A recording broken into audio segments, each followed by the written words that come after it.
Lalu apa yang perlu diwaspadai dan apakah perlu untuk segera dirumuskan protokol kesehatan agar hepatitis akut yang masih menjadi misteri ini tidak menjadi bencana baru di Indonesia? Kita langsung tanyakan kepada Profesor Hanifah Oswari, Guru Besar Kesehatan Anak bidang gastrohepatologi, sekaligus dokter spesialis anak RSCM, dan juga Direktur Utama RSPI Sulianti Saroso, Muhammad Syahril. Prof. Hanifah, Pak Syahril, selamat malam. Selamat malam. Ya, baik. Saya akan ke Prof. Hanifah terlebih dahulu. Prof, bisa sedikit Anda ceritakan saat Anda menerima 3 pasien yang awalnya sempat diduga menderita hepatitis akut ini, bisa diceritakan seperti apa kondisinya dan mohon maaf, apa yang membuat akhirnya pasien ini tidak bisa tertolong lagi, Prof? Baik, terima kasih Mbak Fiani. Jadi pasien yang datang ke RSCM kita sudah punya sistem, ada sistem penerimaan di gawat darurat, ada sistem kalau berat dia akan masuk ke ICU dan sebagainya. Pasien yang masuk ke RSCM itu pada saat datang ketiganya dalam keadaan kesadaran menurun dan kita sebut koma ya. Jadi itu tahap akhir dari kesadaran koma dan 2 di antara 3 itu dengan kejang. Jadi pasien ini sudah sangat berat. Kalau dikatakan hepatitis akut berat, ini hepatitis akut sangat berat yang kita sebut fulminan. Karena itu tadi sudah disebutkan oleh Dr. Nadia bahwa kita sangat punya kesempatan yang sangat sedikit untuk bisa menolong pasien dalam kondisi seperti ini, dan walaupun kita sudah merawatnya di ICU anak, kami belum berhasil untuk menolong pasien. Prof. Hanifah, sebenarnya butuh waktu berapa lama dari sejak tertular atau gejala yang bisa dilihat para orang tua sampai masuk ke kondisi yang mengkhawatirkan? Karena menurut juga rilis dari WHO, ada ditemukan pasien sampai harus melakukan transplantasi hati. Ya, memang kalau pasien yang disebutkan di WHO itu adalah dalam kategori yang berat, artinya SGOT, SGPT-nya di atas 500, dalam kondisi yang sangat berat. Dalam kondisi yang berat ini, pasien dalam waktu yang cepat bisa masuk ke dalam keadaan yang sangat berat yang disebut fulminan. Dan lamanya itu bisa dalam hari sampai minggu. Dan kita juga menemukan kasus-kasus yang sangat cepat perburukannya, walaupun memang ada yang lebih lama, tapi juga ada yang cepat sekali. Karena itu kita semua perlu waspada bahwa kita perlu waspada untuk penyakit ini berkembang cepat. Demikian. Saat ini seperti apa kondisinya ketika kita harus memang mewaspadai tapi tak ada yang bisa menjawab secara pasti. Seperti apa cepatnya penularan yang terjadi di masyarakat? Apakah ada lagi RSCM menerima pasien dengan kondisi yang sama atau minimal menerima laporan adanya pasien di rumah sakit lain dengan gejala yang mirip, Prof? Baik, yang saya maksud dengan cepat, kita perlu cepat itu adalah kita tidak menunggu pasiennya kuning. Jadi perjalanan penyakit hati itu mulanya dia ada gejala-gejala awal, gejala-gejala prodromal, lalu masuk ke dalam gejala-gejala hepatitis yang ringan, masuk berat, lalu sangat berat. Kalau sudah sangat berat, kesadarannya menurun.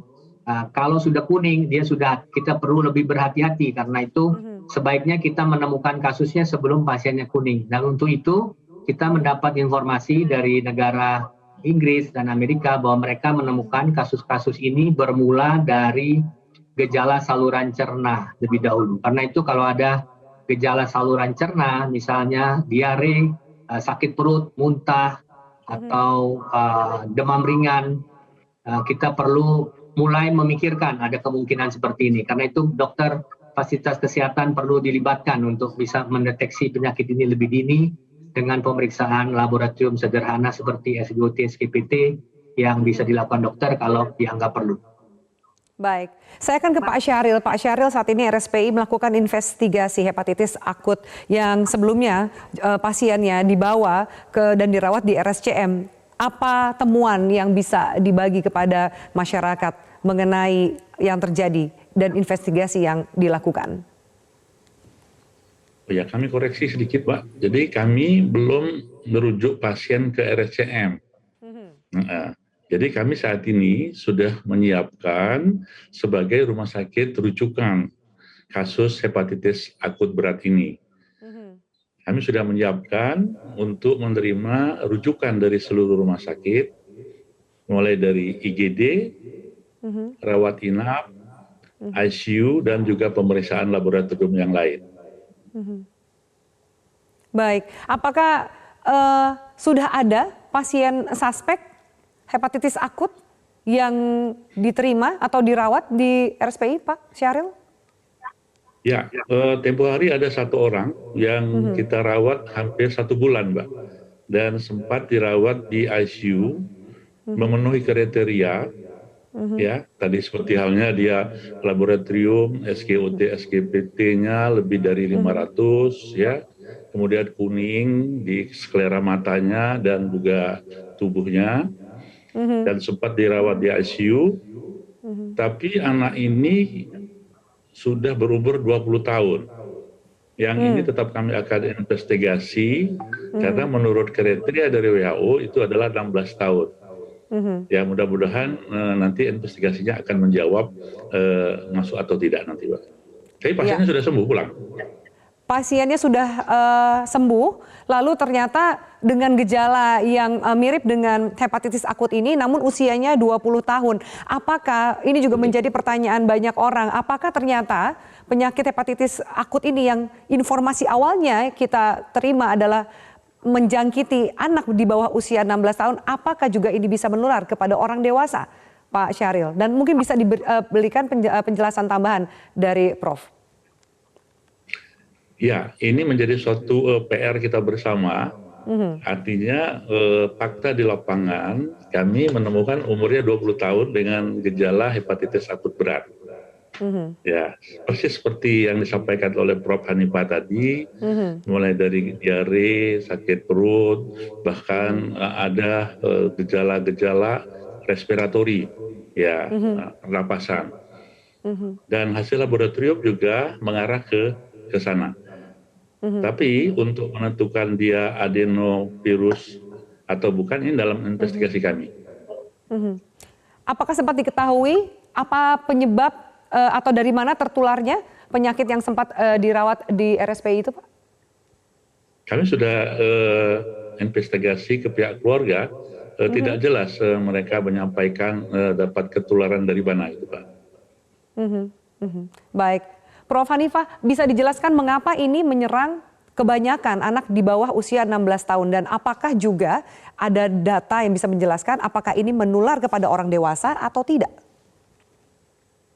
Baik, terima kasih Mbak Fina. Jadi laporan-laporan yang sudah disampaikan baik dari Inggris maupun negara-negara yang lainnya itu sampai saat ini yang ditemukan dengan yang termasuk dalam kriteria hepatitis akut berat yang belum teridentifikasi penyebabnya ini sampai 16 tahun.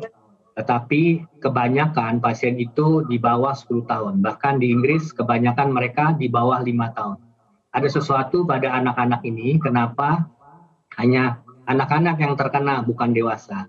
Anak dan dewasa berbeda dalam sistem imunnya, berbeda dalam kemungkinan dia berkontak dengan orang lain.